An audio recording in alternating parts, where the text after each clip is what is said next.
Yes, Zuko managed to catch up to them at the Western Air Temple, and asked to ally with them, and of course it is all kinds of awkward, but not in a bad way, as even Zuko recognizes with the bad blood between them, any chance he has is limited. And sure enough, he is initially rejected, but the group mulls over the past actions, the imprisonment in Ba Sing Se, his help as the Blue Spirit, freeing Appa, and Toph's lack of bias against him, alongside fighting off Combustion Man with them, though it's Sokka that finishes him off with, of all things, Chekhov's boomerang, thus leads them to tentatively accepting him as Aang's firebending teacher. Even if Katara directly threatens to kill Zuko if she sees any sign he's backpedaling on his reformation, like he did before and tries to go after Aang. Fool me once and all that. Problem is, not only has Aang lost any of the aptitude for the art he's had since he first tried it, Zuko has as well, reduced to the ability he had as a child. The reason why is pretty obvious. What's been driving his development is his past rage and conflict, which stoked his inner fires, so to speak. Help that visually his past surges, and surges of other benders beyond their normal capabilities, have been tied to strong emotions. That with him finally far calmer, he's thus weaker. It's likely why Iroh said so often previously that Zuko wasn't ready to advance in skills, as it wasn't actually drawing out his power in a sustainable way. And as Zuko doesn't want to be like that anymore, and doing that is a terrible way to teach Aang since much of firebending is respecting how dangerous it is, they need to find a better way, Toph bringing up how each bending art originated from something else. Waterbenders the moon and ocean, Toph and the earthbenders the badger moles, the airbenders from Sky Bison. That so explains how those things can freaking fly. And firebending originated from dragons. But in the same self-sabotaging way the Fire Nation's done things, they've also gone eliminating dragons in the last 100 years. A tradition started by Sozin for... I have absolutely no idea. Why would you do that? They're dragons! Dragons are fucking awesome! They're symbols of power and majesty and the intrinsic nature of fire. Killing them doesn't show your ultimate mastery of fire. Earning their respect and devotion should freaking do that. Fortunately, Zuko knows of a lost group known as the Sun Warriors, whose abandoned relics may lead them to something they can use. The past can be a great teacher. Ah!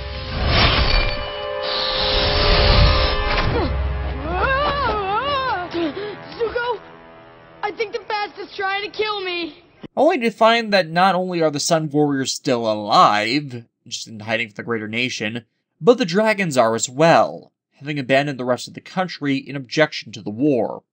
But the ruins and temples they find are two aspects of Fire Nation culture that their war machine has destroyed, Zuko and Aang taking to this style of firebending far faster than the regimental one mandated in the nation, showing in part why most firebenders individually seem so weak, and have had to rely on other means of conquest that bending isn't as effective against. Fire is passion, life.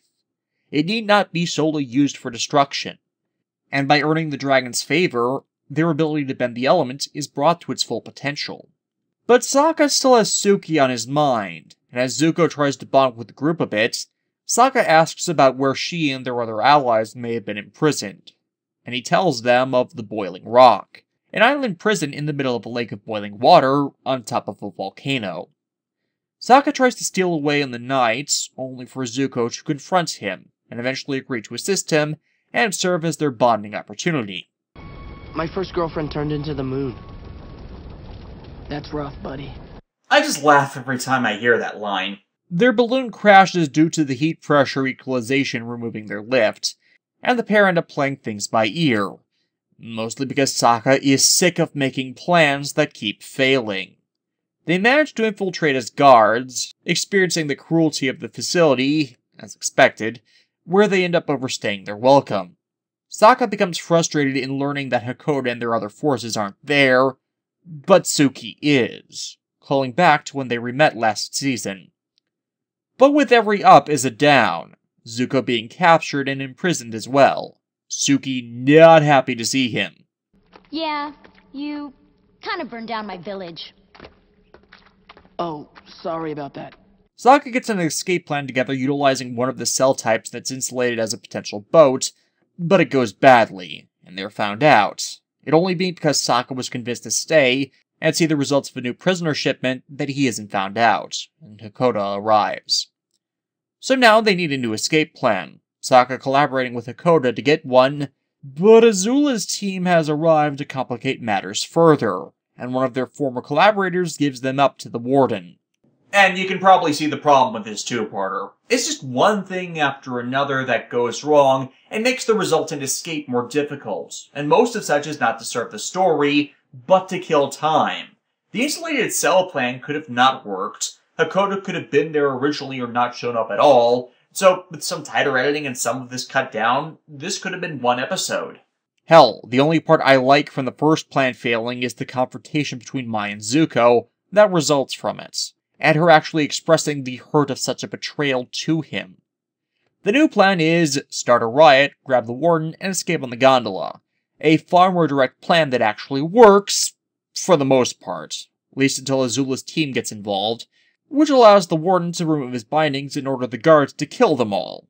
However, Mai betrays them to save Zuko's life, which allows them to escape. Azula retaliates against Mai for this, but Ty Lee in turn saves her, both of them in prison for their actions, and this betrayal having a profound effect on Azula, which will be followed up on, as all this time, her friends have only been such out of fear. She had no real connections to anyone, and that day of revelation at the beach begins to gnaw at her. The Western Air Temple is raided by war balloons, forcing the large group to split again so the core members can flee on Appa, while Zuko takes out the balloons. This and the other events seem to have been more than enough to turn the others around, but Katara is still nursing the betrayal at Ba Sing Se, having connected her anger at that to the anger towards his home for destroying their family, a twisting of her normal compassion. From her words, Zuko becomes curious about what happened to the siblings' mother, Sokka elaborating on the raid, and giving enough details for Zuko to guess the likely culprits, the Southern Raiders. Katara taking Zuko up on the offer to confront them. While Sokka and Aang both try to stop this, Katara's resolved to see it through, to the point she starts bloodbending under the full moon, her hesitance on using this ability forgotten in the desire for revenge. And she only snaps back to herself upon realizing she used it on the wrong man. Just as the puppeteer was doing, she violated someone who was innocent of the crime against her. For what Sokka didn't tell Zuko, what they didn't know, is her mother died to keep Katara safe from them. And as they find the true culprit from the assault, he's nothing but an old, decrepit, pitiful man. And in the end, she can't kill him. But she also can't do what Aang asked her to let it go. She showed mercy, but she doesn't feel any better for it. In a way, that's what she needed to empathize with Zuko again, as by bloodbending, she made a similar enough mistake to his to understand the temptation of getting what you want, and yet it not bringing the comfort it should. And with that, we come to the 4-part series finale, Sozin's Comet.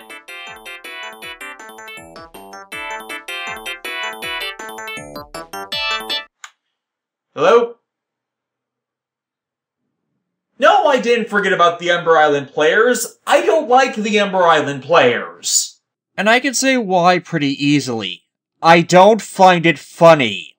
The episode is the series recap episode, shown through the framework of the group attending a play by said players that have meticulously researched the group's journey the last 6 to 7 months. And they pretty much got everything wrong, which forms the basis of the supposed humor. The idea it's supposed to be a parody, but the thing about parody is it only comes from an understanding of the material and what made it entertaining, or spoofing the scenario by crossing it with another. Spaceballs is Star Wars, but with the satirization of a more cliché save the princess, save the kingdom story that Star Wars both reaffirmed and subverted. The nostalgia critic getting Dante Bosco in for his top 11 list of this series was funny, because it was mocking how obsessed fans can get over criticism of what they like through the lens of an actor that had gotten too far involved in the character he was portraying. Respect. Satire. They go together to make a good parody. It's why I don't think of many things that get labeled parody by the masses as parodies. And specific to my Toku reviews, Car Ranger and Ninja. simply because of a misunderstanding of the core formulas that work they're trying to satire, and the interim jokes widely hit and miss. In my case, more miss than hit. You would think that, since it was actually made by the people behind the show, that would mean such understanding would be present, but it's not easy to riff your own material. Thus, for me, they twisted the wrong elements of the story, and the exaggerations are just painful. As not only is it a parody of The Journey, it's also Fire Nation propaganda. Though admittedly the episode is better in hindsight after the last Airbender movie, since much of Team Avatar's riffing on the performance, the only actually funny parts of the episode, in part because for me that's the audience reaction, can be directly used to condemn the movie, and has been done so in other people's reviews of said bomb. That's the better context to it for me, since the movie's development started in 2007, around when the production team likely would have been making this episode, and thus hedging their bets on it. They were correct to do so. That wasn't a good play. All Faye. No kidding. Horrible. You said it. But the effects were decent. But in the context of my earlier comment about Team Avatar not having Zuko around for long concerning interim events for bonding, yeah, this is another miss for me. Anyways, Suzan's comment. The group bar Zuko end up goofing around, which irritates the Fire Prince to no end, as they only have 3 days left before the deadline. Unfortunately, this makes him out to be a jerk, as they decided to wait until the comet passed to fight him. As with the fall of Ba Sing Se, the war was effectively won already, and Aang doesn't feel himself ready. Why did they not tell Zuko this? This sequence would have been avoided had they told Zuko this. Hell, he would have immediately told them the fallacy, that he knows what Ozai has planned for when the comet is here from the meeting he attended the day before the eclipse. He intends to burn the entire Earth Kingdom to the ground. The suggestion of such a plan by Azula and its easy acceptance by Ozai being the final straws that made Zuko turn from his home. And the rest of the group are shocked by the insanity of it. This leads to last-minute training from Zuko on how to redirect lightning, which reinforces the point that, no matter what, Aang will need to kill Ozai. And even in training, he can't do it. He can't kill someone. It's simply against who he is. He needs to find a better way. So, in an act that mirrors what he did to begin all of this, he leaves. But this time, instead of running away, he has a purpose to why he does it. Unfortunately, he doesn't tell anyone else about it, and their searches turn up nothing. As the assault fleet prepares to leave, Azula is stunned to learn that Ozai is leading alone, leaving her behind. The shock of that is the most emotionally unrestrained we've seen her up to this point, thinking he's robbing her of the sight of victory, when in reality he's promoting her. After all, Lord is such a small title for the dominant ruler of a planet. From this moment on, I will be known as the Phoenix King. Yeah, you don't rise from the ashes of your own death. If there's anyone in the series that does that, it's the Avatar. Zuko leads them to the bounty hunter last seen in Season 1, and hopes she can help them find Aang. Unfortunately, her beast can't track him, for reasons not explained, as the island Aang has found himself on isn't in the spirit world, but on the real planet. So, Plan B, find Iroh, who has a better chance of fighting Ozai, and end up finding the Order of the White Lotus, made up of other allies we've seen over the series. Aang, meanwhile, communes with Roku once more, trying to see if any past Avatar has a better solution to his dilemma via the Avatar Cycle's communal experience. And Roku doesn't. So he keeps digging deeper and deeper into the Avatar Cycle, and he interprets their words to mean the same thing. He needs to kill Ozai to bring peace to the world. Hell, even air nomads get in on this. Selfless duty calls you to sacrifice your own spiritual needs and do whatever it takes to protect the world. The White Lotus brings the others to Iroh. Zuko hesitant to face him out of guilt, but when he does... I don't know how I can ever make it up to you, but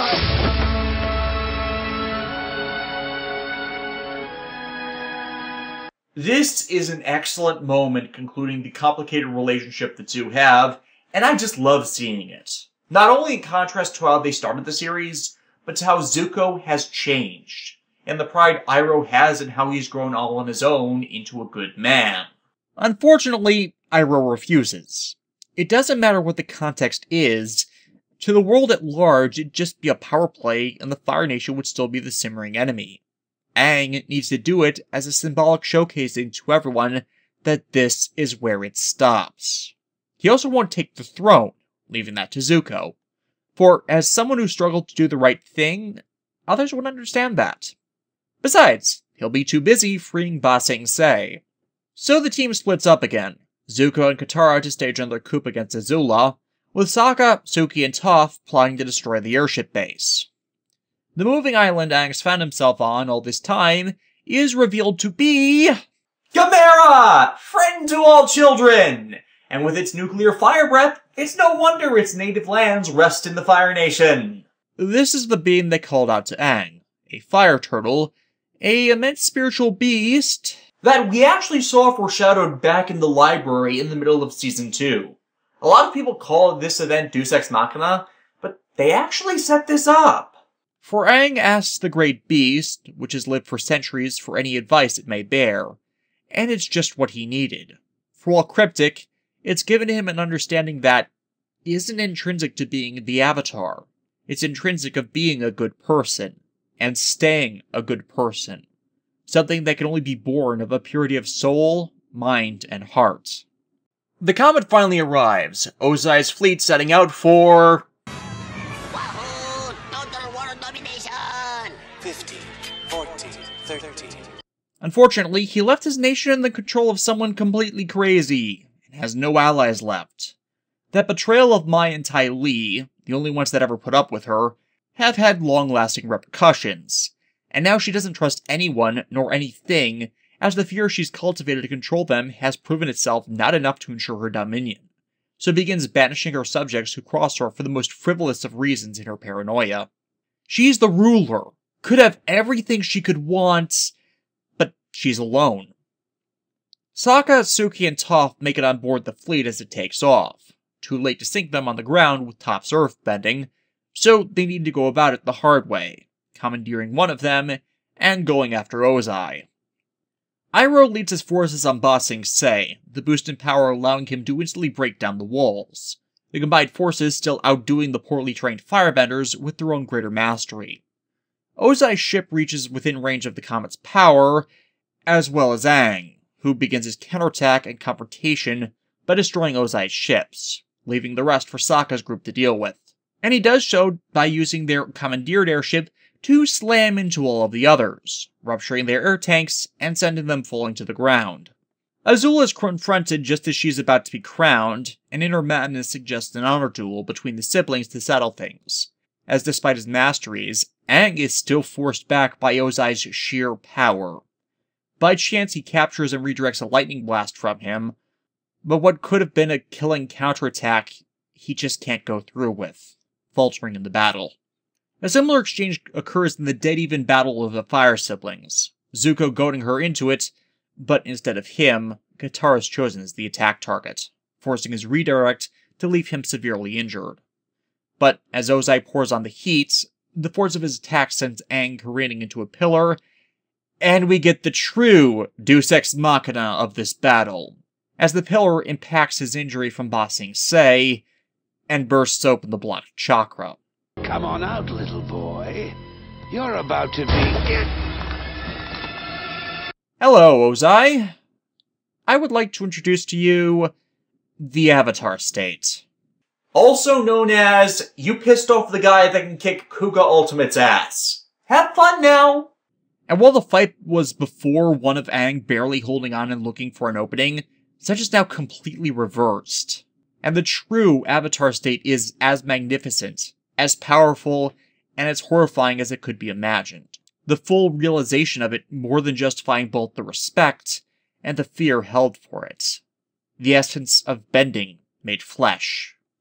Katara goes on the run from Azula's insanity, tricking her on top of a storm drain, where she submerges the both of them and binds her in chains, removing any threat she has left.